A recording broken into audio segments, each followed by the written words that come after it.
Tell us about the war. When did you join the forces?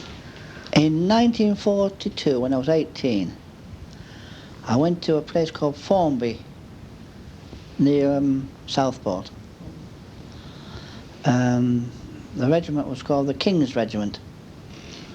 And I went with my friend. We were kids together, we joined up together. And then we did 16 weeks training there. Then we moved to a place called Westerham in Kent, near Beacon Hill, which was supposed to be guarding the aerodrome.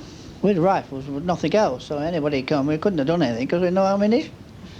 And then one day when we were in Westerham, they came round for volunteers for a regiment called the Duke of Wellingtons. You, and you. That was the volunteers.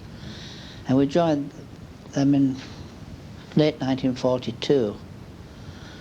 And from 42 to 44, we trained, practicing for D-Day. Then one night, which happened to be the 5th of June, which we didn't know because you didn't know what day it was, because you know papers and nothing, we were told to move. Of course, move at this time of night, where are we going? To the sergeant. I said, I don't know, we just moved. So we got on the train all through the night, we were sleeping, and we were issued with ammunition. I thought, that's funny.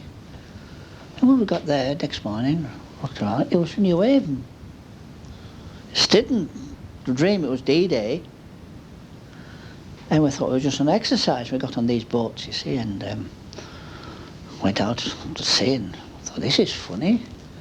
Then we realised what's all happening, because the shells were coming our way. We were all fired that way, never towards us, you see. Now, what's going on? Then we realised it was June the 6th, it was D-Day. And half of the battalion were landing on D-Day, but I landed on D1 next morning as reserve, you see. And because half of the battalion was killed, and we were reserves. And our first objective was a place called Fontenay in France. I think that's the I can't pronounce a French word. And we lost most of the men there again. Now we kept moving and moving on and on and on. And because we were losing more than we were getting. Especially the officers. Because the officers had ties, collars and ties on, and we hadn't. Then all of a sudden we got issue with collars and ties. Because then they didn't know who was who.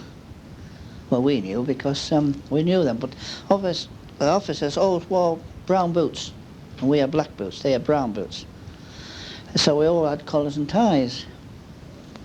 Then they didn't know who was who, you see, so... Did you still keep the black boots, though? Oh, we did. The privates and NCOs had black boots, but the officers had brown boots. And then we carried on through places like Le Havre and Turnhout in Belgium and that many, and then we should have got to Arnhem with a paratroop, so it was so wet and muddy we couldn't move. This is why Arnhem was a failure, because we couldn't get there in time. But when we got there, we went over the Nijmegen Bridge,